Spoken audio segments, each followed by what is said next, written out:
Бул жерде аябай кышына суук болот, üşüyүбүз. Жайында аябай ысык болот. Бийликтин жасап аткан иштерин 100% колдойм. Бизге негизи бул жак ыңгайлуу. Башка райондогулар деле барбайт да, бир нан үчүчү. Ош базар Кыргызстандагы эң көрүнүктүү жана эл көп чогулган жайлардан бири.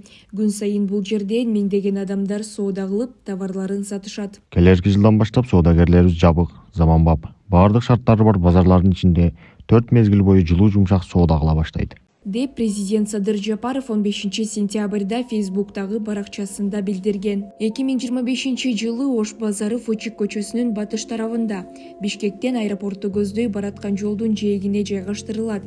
Ал эми комплекстин болжолдуу аянты 162 гектарды түзөт. Бийлик өкүлдөрүнүн айтымында бул чечим шаардагы жол тыгынды азайтып, санитардык жана инфраструктуралык көйгөйлөрдү алдын алат.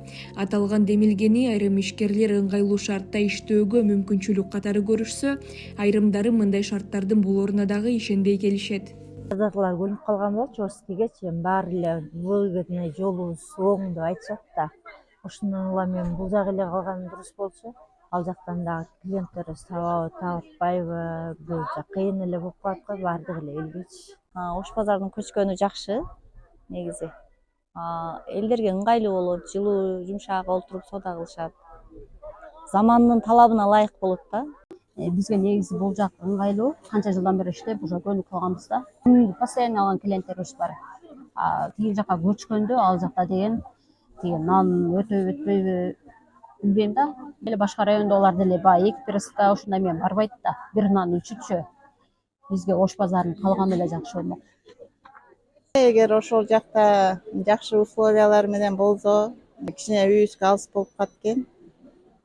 Могу жер кышында баягы үшүп, бир аз ден соолугубуз кетет. Өзүбүз ак ордодо турабыз, анан маршруттарды, автобустарды каттатып койсо, ал жагы деле жакшы болмок. Могу жерде негизи эле Ош базары көчүрүлсө, могу жерде незаконный жерлерди алып эле законный жерди койсо эле Ош базардын парадыгы болуп калат негизи.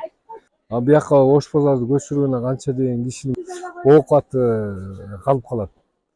Бүт эле кредитте отурабыз баарыбыз эле. Тияка барып көчүп барганда эл көнөбү ошол жака?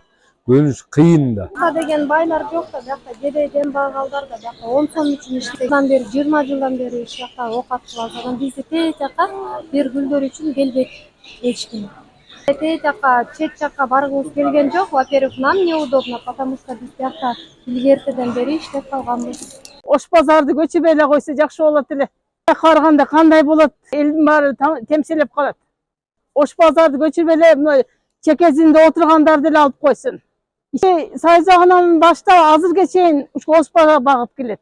Шаардагы магазиндерге акча жетпейт. Көрө элди ойлогула, элдер ушу Ош базарга келет. Арзан деп баарыбыз ушул жака келебиз. Ош базар 1983 жылы негизделип 5 гектар аянтты гана ээлеген. Ошондон бери анын аймагы бир топ өзгөрүүлөргө дуушар болду. Азыр жер аянтынын бир бөлүгүн 5 сары, Берекет сыяктуу соода борборлору, ошондой эле жүздөгөн павильондор, кафелер, чач-тарачтар жана медициналык мекемелер ээлейт. Акыркы учурда санитардык нормаларды бузуулар мезгил-мезгили менен аныкталып, көптөгөн кызматкерлер керектүү лицензиясы жок иштешет. Баса белгилей кетчү нерсе, расмий маалыматтар боюнча базарда 6000ге жакын соодагер иштейт. Ал эми расмий эмес маалыматтар боюнча бул көрсөткүч 3 эсеге көп.